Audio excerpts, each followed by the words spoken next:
The Adventures of Sherlock Holmes. A Case of Identity. By Arthur Conan Doyle.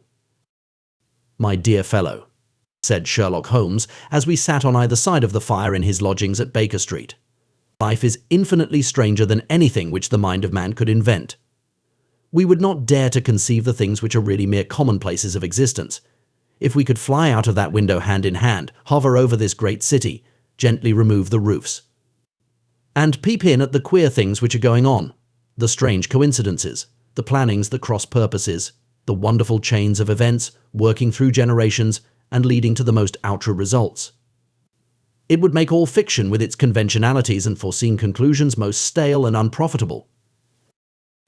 "And yet I am not convinced of it," I answered. "The cases which come to light in the papers are, as a rule, bald enough and vulgar enough. We have in our police reports realism pushed to its extreme limits, and yet the result is, it must be confessed, neither fascinating nor artistic. A certain selection and discretion must be used in producing a realistic effect," remarked Holmes. "This is wanting in the police report, where more stress is laid, perhaps, upon the platitudes of the magistrate than upon the details, which to an observer contain the vital essence of the whole matter. Depend upon it, there is nothing so unnatural as the commonplace." I smiled and shook my head. "I can quite understand your thinking," so I said. "Of course, in your position of unofficial advisor and helper to everybody who is absolutely puzzled throughout 3 continents, you are brought in contact with all that is strange and bizarre. But here I picked up the morning paper from the ground. Let us put it to a practical test. Here is the first heading upon which I come. A husband's cruelty to his wife. There is half a column of print. But I know without reading it that it is all perfectly familiar to me. There is, of course, the other woman, the drink, the push, the blow, the bruise, the sympathetic sister or landlady. The crudest of writers could invent nothing more crude." "Indeed, your example is an unfortunate one for your argument," said Holmes, taking the paper and glancing his eye down it. "This is the Dundas separation case, and as it happens, I was engaged in clearing up some small points in connection with it. The husband was a teetotaler. There was no other woman. And the conduct complained of was that he had drifted into the habit of winding up every meal by taking out his false teeth and hurling them at his wife, which, you will allow, is not an action likely to occur to the imagination of the average storyteller. Take a pinch of snuff, Doctor, and acknowledge that I have scored over you in your example." He held out his snuff-box of old gold with a great amethyst in the center of the lid. Its splendor was in such contrast to his homely ways and simple life that I could not help commenting upon it. "Ah," said he, "I forgot that I had not seen you for some weeks. It is a little souvenir from the King of Bohemia in return for my assistance in the case of the Irene Adler papers." "And the ring?" I asked, glancing at a remarkable brilliant which sparkled upon his finger. "It was from the reigning family of Holland, though the matter in which I served them was of such delicacy that I cannot confide it even to you, who have been good enough to chronicle 1 or 2 of my little problems." "And have you any on hand just now?" I asked with interest. "Some 10 or 12, but none which present any feature of interest. They are important, you understand, without being interesting. Indeed, I have found that it is usually in unimportant matters that there is a field for the observation, and for the quick analysis of cause and effect which gives the charm to an investigation. The larger crimes are apt to be the simpler, for the bigger the crime, the more obvious, as a rule, is the motive. In these cases, save for one rather intricate matter which has been referred to me from Marseilles, there is nothing which presents any features of interest. It is possible, however, that I may have something better before very many minutes are over, for this is one of my clients, or I am much mistaken." He had risen from his chair and was standing between the parted blinds gazing down into the dull, neutral-tinted London street. Looking over his shoulder, I saw that on the pavement opposite there stood a large woman with a heavy fur boa round her neck, and a large curling red feather in a broad-brimmed hat which was tilted in a coquettish Duchess of Devonshire fashion over her ear. From under this great panoply she peeped up in a nervous, hesitating fashion at our windows, while her body oscillated backward and forward, and her fingers fidgeted with her glove buttons. Suddenly, with a plunge, as of the swimmer who leaves the bank, she hurried across the road, and we heard the sharp clang of the bell. "I have seen those symptoms before," said Holmes, throwing his cigarette into the fire. "Oscillation upon the pavement always means an affaire de coeur. She would like advice, but is not sure that the matter is not too delicate for communication. And yet even here we may discriminate. When a woman has been seriously wronged by a man, she no longer oscillates. And the usual symptom is a broken bell wire. Here we may take it that there is a love matter, but that the maiden is not so much angry as perplexed or grieved, but here she comes in person to resolve our doubts. As he spoke, there was a tap at the door, and the boy in buttons entered to announce Miss Mary Sutherland, while the lady herself loomed behind his small black figure like a full-sailed merchant man behind a tiny pilot boat. Sherlock Holmes welcomed her with the easy courtesy for which he was remarkable, and, having closed the door and bowed her into an armchair, he looked her over in the minute and yet abstracted fashion which was peculiar to him. "Do you not find," he said, "that with your short sight it is a little trying to do so much typewriting?" "I did at first," she answered, "but now I know where the letters are without looking." Then, suddenly realizing the full purport of his words, she gave a violent start and looked up, with fear and astonishment upon her broad, good-humoured face. "You've heard about me, Mr. Holmes," she cried. "Else how could you know all that?" "Never mind," said Holmes, laughing. "It is my business to know things. Perhaps I have trained myself to see what others overlook. If not, why should you come to consult me?" "I came to you, sir, because I heard of you from Mrs. Ether Gay, whose husband you found so easy when the police and everyone had given him up for dead. Oh, Mr. Holmes, I wish you would do as much for me. I'm not rich, but still I have 100 a year in my own right, besides the little that I make by the machine, and I would give it all to know what has become of Mr. Hosmer Angel." "Why did you come away to consult me in such a hurry?" asked Sherlock Holmes, with his fingertips together and his eyes to the ceiling. Again a startled look came over the somewhat vacuous face of Miss Mary Sutherland. "Yes, I did bang out of the house," she said, "for it made me angry to see the easy way in which Mr. Windibank, that is, my father, took it all. He would not go to the police, and he would not go to you, and so at last, as he would do nothing, and kept on saying that there was no harm done, it made me mad. And I just on with my things and came right away to you." "Your father," said Holmes. "Your stepfather, surely, since the name is different." "Yes, my stepfather. I call him father, though it sounds funny too, for he is only 5 years and 2 months older than myself." "And your mother is alive?" "Oh yes, mother is alive and well.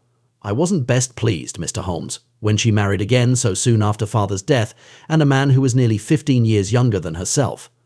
Father was a plumber in the Tottenham Court Road, and he left a tidy business behind him, which mother carried on with Mr. Hardy, the foreman, but when Mr. Windibank came he made her sell the business, for he was very superior, being a traveller in wines.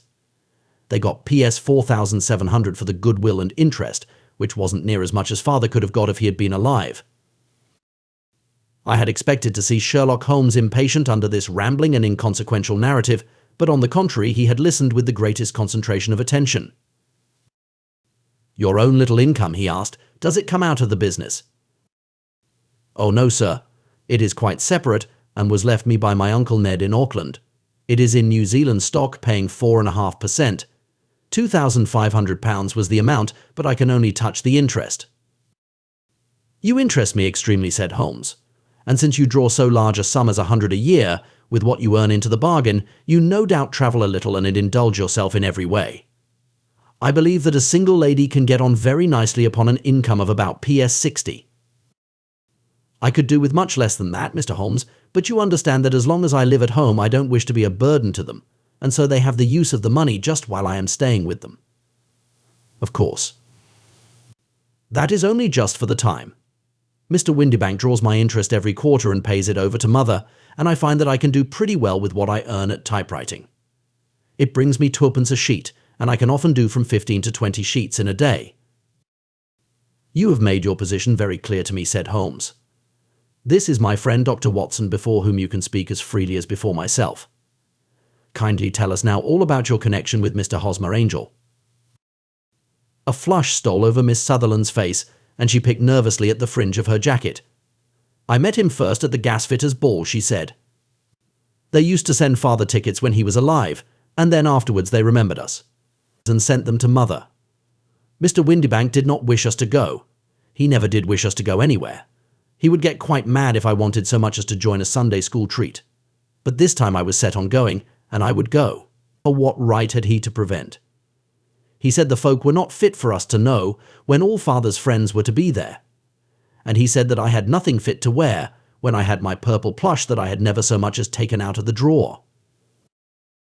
At last, when nothing else would do, he went off to France upon the business of the firm. But we went, mother and I, with Mr. Hardy, who used to be our foreman, and it was there I met Mr. Hosmer Angel. I suppose, said Holmes, that when Mr. Windybank came back from France he was very annoyed at your having gone to the ball. Oh, well, he was very good about it. He laughed, I remember, and shrugged his shoulders, and said there was no use denying anything to a woman, for she would have her way. I see. Then at the gasfitters' ball you met, as I understand, a gentleman called Mr. Hosmer Angel. Yes, sir.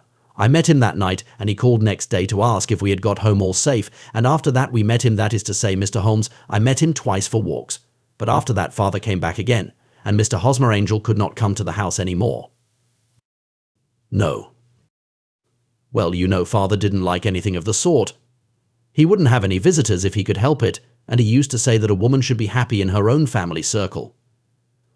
But then, as I used to say to mother, a woman wants her own circle to begin with, and I had not got mine yet. But how about Mr. Hosmer Angel? Did he make no attempt to see you?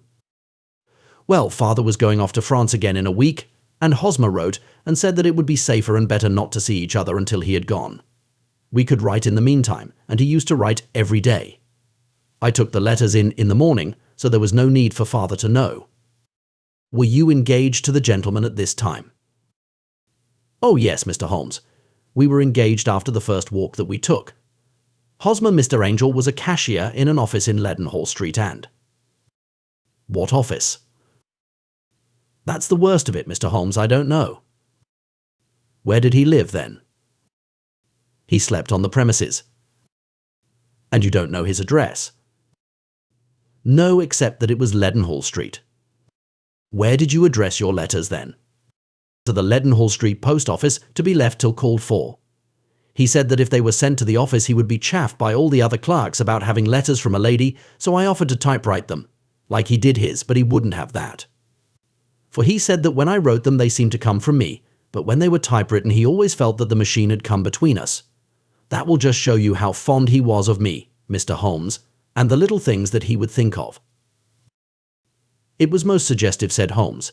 It has long been an axiom of mine that the little things are infinitely the most important. Can you remember any other little things about Mr. Hosmer Angel? He was a very shy man, Mr. Holmes. He would rather walk with me in the evening than in the daylight, for he said that he hated to be conspicuous.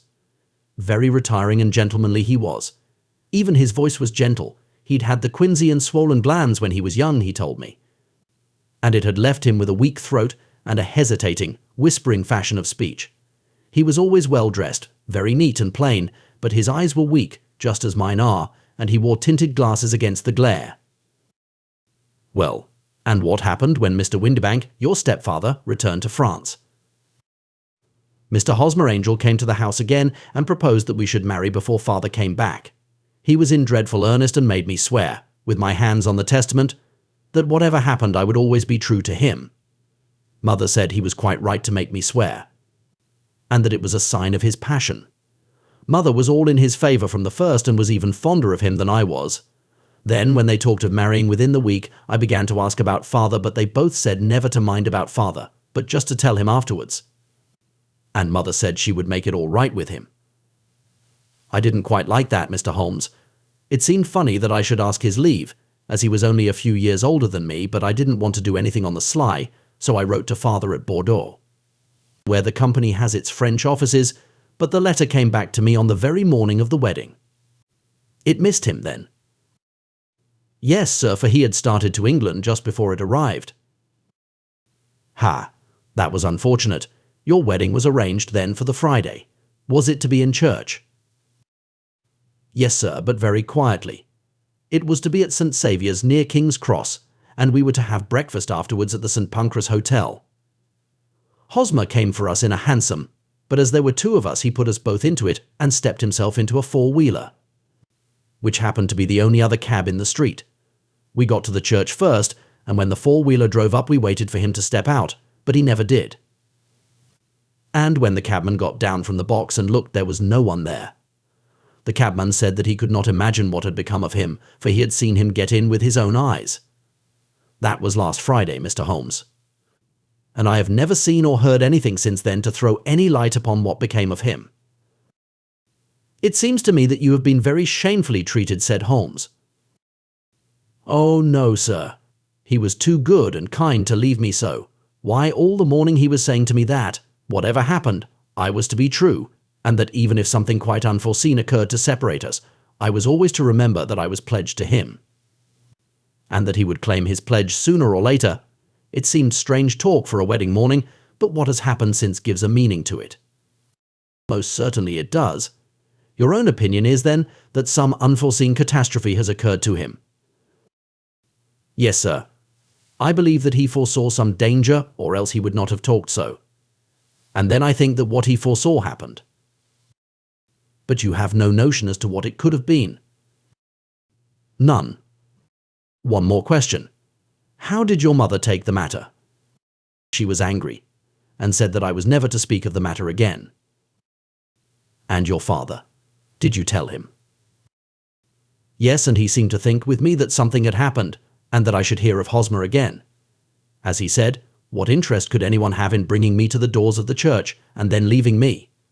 Now, if he had borrowed my money, or if he had married me and got my money settled on him, there might be some reason, but Hosmer was very independent about money and never would look at a shilling of mine. And yet, what could have happened? And why could he not write? Oh, it drives me half mad to think of it. And I can't sleep a wink at night. She pulled a little handkerchief out of her muff and began to sob heavily into it. I shall glance into the case for you, said Holmes, rising, and I have no doubt that we shall reach some definite result. Let the weight of the matter rest upon me now, and do not let your mind dwell upon it further. Above all, try to let Mr. Hosmer Angel vanish from your memory, as he has done from your life. Then you don't think I'll see him again? I fear not. Then what has happened to him? You will leave that question in my hands. I should like an accurate description of him and any letters of his which you can spare. I advertised for him in last Saturday's Chronicle, said she. Here is the slip, and here are 4 letters from him. Thank you. And your address? Number 31 Lyon Place, Camberwell. Mr. Angel's address you never had, I understand. Where is your father's place of business? He travels for Westhouse Marbank, the great claret importers of Fenchurch Street. Thank you. You have made your statement very clearly. You will leave the papers here, and remember the advice which I have given you. Let the whole incident be a sealed book, and do not allow it to affect your life. You are very kind, Mr. Holmes, but I cannot do that. I shall be true to Hosmer. He shall find me ready when he comes back. For all the preposterous hat and the vacuous face, there was something noble in the simple faith of our visitor which compelled our respect. She laid her little bundle of papers upon the table and went her way, with a promise to come again whenever she might be summoned. Sherlock Holmes sat silent for a few minutes with his fingertips still pressed together, his legs stretched out in front of him, and his gaze directed upward to the ceiling. Then he took down from the rack the old and oily clay pipe, which was to him as a counsellor, and, having lit it, he leaned back in his chair, with the thick blue cloud wreaths spinning up from him, and a look of infinite languor in his face. Quite an interesting study, that maiden, he observed.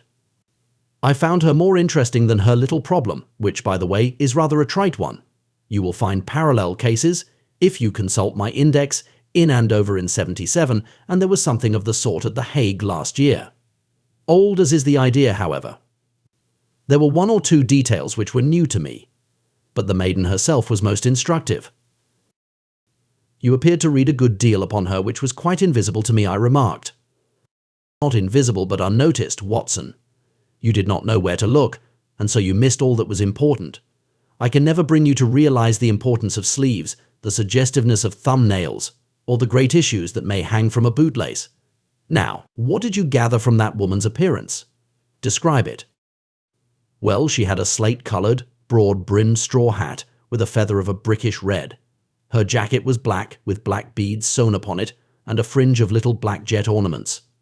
Her dress was brown, rather darker than coffee color, with a little purple plush at the neck and sleeves. Her gloves were grayish and were worn through at the right forefinger. Her boots I didn't observe. She had small round, hanging gold earrings and a general air of being fairly well-to-do in a vulgar, comfortable, easy-going way. Sherlock Holmes clapped his hands softly together and chuckled. "'Pon my word, Watson, you are coming along wonderfully. You have really done very well indeed. It is true that you have missed everything of importance, but you have hit upon the method, and you have a quick eye for color. Never trust to general impressions, my boy. But concentrate yourself upon details. My first glance is always at a woman's sleeve. In a man it is perhaps better first to take the knee of the trouser. As you observe, this woman had plush upon her sleeves, which is a most useful material for showing traces. The double line a little above the wrist, where the typewriter presses against the table, was beautifully defined. The sewing machine, of the hand type, leaves a similar mark, but only on the left arm, and on the side of it farthest from the thumb, instead of being right across the broadest part, as this was. I then glanced at her face, and observing the dint of a pince-nez at either side of her nose, I ventured a remark upon short sight and typewriting, which seemed to surprise her. It surprised me. But surely it was obvious. I was then much surprised and interested on glancing down to observe that, though the boots which she was wearing were not unlike each other, they were really odd ones, the one having a slightly decorated toe cap, and the other a plain one. One was buttoned only in the 2 lower buttons out of 5, and the other at the first, third, and fifth. Now, when you see that a young lady, otherwise neatly dressed, has come away from home with odd boots, half-buttoned, it is no great deduction to say that she came away in a hurry. And what else, I asked, keenly interested, as I always was by my friend's incisive reasoning. I noted, in passing, that she had written a note before leaving home, but after being fully dressed. You observed that her right glove was torn at the forefinger. But you did not apparently see that both glove and finger were stained with violet ink. She had written in a hurry and dipped her pen too deep. It must have been this morning, or the mark would not remain clear upon the finger. All this is amusing, though rather elementary. But I must go back to business, Watson. Would you mind reading me the advertised description of Mr. Hosmer Angel? I held the little printed slip to the light. Missing. It said, on the morning of the 14th, a gentleman named Hosmer Angel. About 5'7" in height, strongly built, sallow complexion, black hair, a little bald in the center, bushy, blushy, black side whiskers and moustache-tinted glasses, slight infirmity of speech, was dressed. When last seen, in black frock coat faced with silk, black waistcoat, gold Albert chain and grey Harris tweed trousers, with brown gaiters over elastic-sided boots. Known to have been employed in an office in Leadenhall Street. Anybody bringing C.C. That will do, said Holmes. As to the letters, he continued, glancing over them, they are very commonplace. Absolutely no clue in them to Mr. Angel, save that he quotes Balzac once.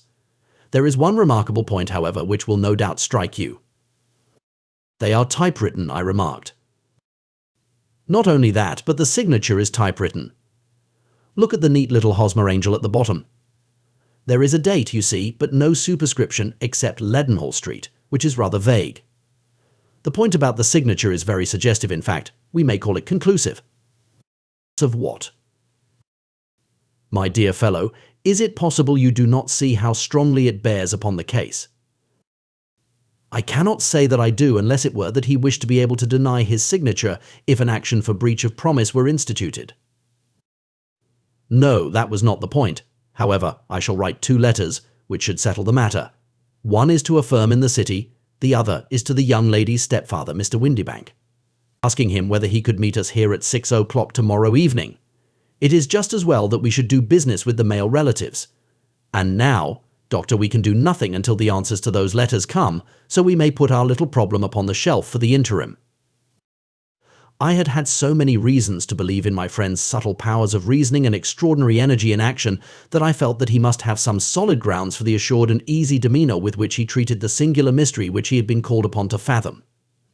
Once only had I known him to fail, in the case of the King of Bohemia and of the Irene Adler photograph, but when I look back to the weird business of the sign of 4 and the extraordinary circumstances connected with the study in scarlet.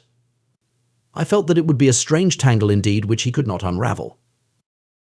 I left him then, still puffing at his black clay pipe, with the conviction that when I came again on the next evening I would find that he held in his hands all the clues which would lead up to the identity of the disappearing bridegroom of Miss Mary Sutherland. A professional case of great gravity was engaging my own attention at the time, and the whole of next day I was busy at the bedside of the sufferer. It was not until close upon 6 o'clock that I found myself free and was able to spring into a hansom and drive to Baker Street, half afraid that I might be too late to assist at the denouement of the little mystery. I found Sherlock Holmes alone, however, half asleep, with his long, thin form curled up in the recesses of his armchair. A formidable array of bottles and test tubes, with the pungent, cleanly smell of hydrochloric acid, told me that he had spent his day in the chemical work which was so dear to him. "Well, have you solved it?" I asked as I entered. "Yes.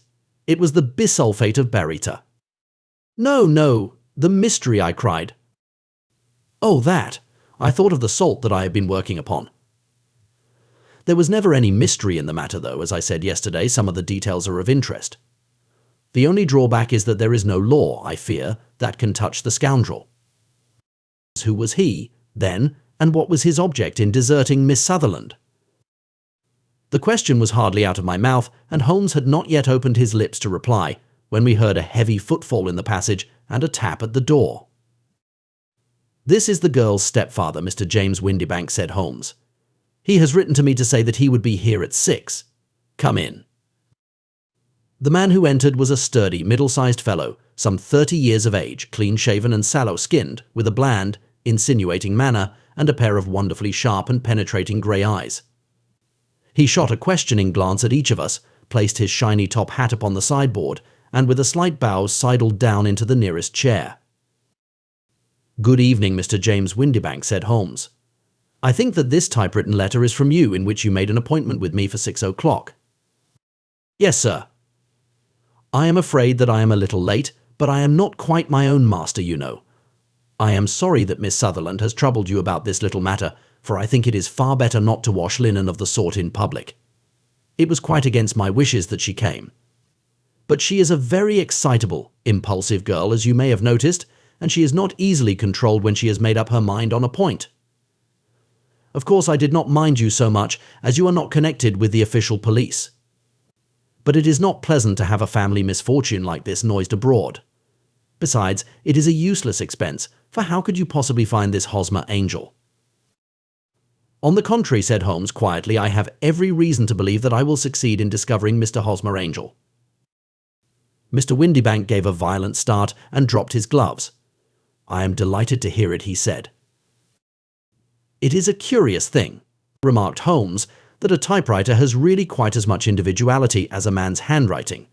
Unless they are quite new, no two of them write exactly alike. Some letters get more worn than others, and some wear only on one side. Now, you remark in this note of yours, Mr. Windibank, that in every case there is some little slurring over of the E and a slight defect in the tail of the R. There are 14 other characteristics, but those are the more obvious. We do all our correspondence with this machine at the office, and no doubt it is a little worn," our visitor answered, glancing keenly at Holmes with his bright little eyes. "And now I will show you what is really a very interesting study," Mr. Windibank Holmes continued. "I think of writing another little monograph some of these days on the typewriter and its relation to crime. It is a subject to which I have devoted some little attention.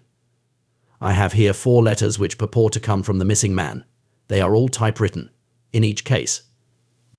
Not only are the E's slurred and the R's tailless, but you will observe, if you care to use my magnifying lens, that the 14 other characteristics to which I have alluded are there as well."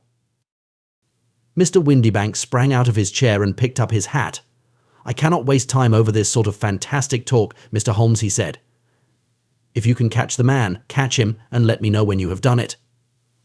"Certainly," said Holmes, stepping over and turning the key in the door. "I let you know, then, that I have caught him." "What? Where?" shouted Mr. Windibank, turning white to his lips and glancing about him like a rat in a trap. "Oh, it won't do, really. It won't," said Holmes suavely. "There is no possible getting out of it, Mr. Windibank. It is quite too transparent. And it was a very bad compliment when you said that it was impossible for me to solve so simple a question." "That's right. Sit down and let us talk it over." Our visitor collapsed into a chair with a ghastly face and a glitter of moisture on his brow. It's not actionable," he stammered. "I am very much afraid that it is not. But between ourselves, Windibank, it was as cruel and selfish and heartless a trick in a petty way as ever came before me. Now, let me just run over the course of events, and you will contradict me if I go wrong." The man sat huddled up in his chair, with his head sunk upon his breast, like one who is utterly crushed. Holmes stuck his feet up on the corner of the mantelpiece, and leaning back with his hands in his pockets, began talking, rather to himself, as it seemed, than to us. "The man married a woman very much older than himself for her money," said he, "and he enjoyed the use of the money of the daughter as long as she lived with them. It was a considerable sum, for people in their position, and the loss of it would have made a serious difference. It was worth an effort to preserve it. The daughter was of a good, amiable disposition, but affectionate and warm-hearted in her ways, so that it was evident that with her fair personal advantages and her little income she would not be allowed to remain single long. Now her marriage would mean, of course, the loss of 100 a year. So what does her stepfather do to prevent it? He takes the obvious course of keeping her at home and forbidding her to seek the company of people of her own age. But soon he found that that would not answer forever. She became restive, insisted upon her rights, and finally announced her positive intention of going to a certain ball. What does her clever stepfather do then? He conceives an idea more creditable to his head than to his heart. With the connivance and assistance of his wife, he disguised himself, covered those keen eyes with tinted glasses, masked the face with a moustache and a pair of bushy whiskers, sunk that clear voice into an insinuating whisper, and doubly secure on account of the girl's short sight. He appears as Mr. Hosmer Angel and keeps off other lovers by making love himself. "It was only a joke at first," groaned our visitor. "We never thought that she would have been so carried away." "Very likely not. However that may be, the young lady was very decidedly carried away, and, having quite made up her mind that her stepfather was in France, the suspicion of treachery never for an instant entered her mind. She was flattered by the gentleman's attentions, and the effect was increased by the loudly expressed admiration of her mother. Then Mr. Angel began to call, for it was obvious that the matter should be pushed as far as it would go if a real effect were to be produced. There were meetings and an engagement, which would finally secure the girl's affections from turning towards anyone else, but the deception could not be kept up forever. These pretended journeys to France were rather cumbrous. The thing to do was clearly to bring the business to an end in such a dramatic manner that it would leave a permanent impression upon the young lady's mind and prevent her from looking upon any other suitor for some time to come. Hence those vows of fidelity exacted upon a testament, and hence also the allusions to a possibility of something happening on the very morning of the wedding. James Windibank wished Miss Sutherland to be so bound to Hosmer Angel and so uncertain as to his fate that for 10 years to come, at any rate, she would not listen to another man. As far as the church door he brought her, and then, as he could go no farther, he conveniently vanished away by the old trick of stepping in at one door of a four-wheeler and out at the other. I think that was the chain of events, Mr. Windibank." Our visitor had recovered something of his assurance while Holmes had been talking, and he rose from his chair now with a cold sneer upon his pale face. "It may be so, or it may not, Mr. Holmes," said he, "but if you are so very sharp, you ought to be sharp enough to know that it is you who are breaking the law now, and not me. I have done nothing actionable from the first, but as long as you keep that door locked, you lay yourself open to an action for assault and illegal constraint." "The law cannot, as you say, touch you," said Holmes, unlocking and throwing open the door, "yet there never was a man who deserved punishment more. If the young lady has a brother or a friend, he ought to lay a whip across your shoulders. By Jove," he continued, flushing up at the sight of the bitter sneer upon the man's face, "it is not part of my duties to my client, but here's a hunting crop handy, and I think I shall just treat myself to." He took 2 swift steps to the whip, but before he could grasp it there was a wild clatter of steps upon the stairs, the heavy hall door banged, and from the window we could see Mr. James Windibank running at the top of his speed down the road. "There's a cold-blooded scoundrel," said Holmes, laughing, as he threw himself down into his chair once more. "That fellow will rise from crime to crime until he does something very bad and ends on a gallows. The case has, in some respects, been not entirely devoid of interest. I cannot now entirely see all the steps of your reasoning, I remarked. Well, of course, it was obvious from the first that this Mr. Hosmer Angel must have some strong object for his curious conduct, and it was equally clear that the only man who really profited by the incident, as far as we could see, was the stepfather. Then the fact that the two men were never together, but that the one always appeared when the other was away, was suggestive. So were the tinted spectacles and the curious voice, which both hinted at a disguise, as did the bushy whiskers. My suspicions were all confirmed by his peculiar action in typewriting his signature, which of course inferred that his handwriting was so familiar to her that she would recognize even the smallest sample of it. You see, all these isolated facts, together with many minor ones, all pointed in the same direction. And how did you verify them? Having once spotted my man, it was easy to get corroboration. I knew the firm for which this man worked. Having taken the printed description, I eliminated everything from it which could be the result of a disguise: the whiskers, the glasses, the voice, and I sent it to the firm, with a request that they would inform me whether it answered to the description of any of their travelers. I had already noticed the peculiarities of the typewriter, and I wrote to the man himself at his business address, asking him if he would come here. As I expected, his reply was typewritten and revealed the same trivial but characteristic defects. The same post brought me a letter from Westhouse Marbank of Fenchurch Street to say that the description tallied in every respect with that of their employee, James Windybank, Foiler Tout, and Miss Sutherland. If I tell her, she will not believe me. You may remember the old Persian saying, "There is danger for him who taketh the tiger cub, and danger also for whoso snatches a delusion from a woman. There is as much sense in Hafiz as in Horace, and as much knowledge of the world." The end. Best audiobooks for free. Hopes that you have enjoyed this production of A Case of Identity by Arthur Conan Doyle. This narrative is the third of a compendium of 12 Sherlock Holmes cases, each standing as their own short story, as published in the Adventures of Sherlock Holmes.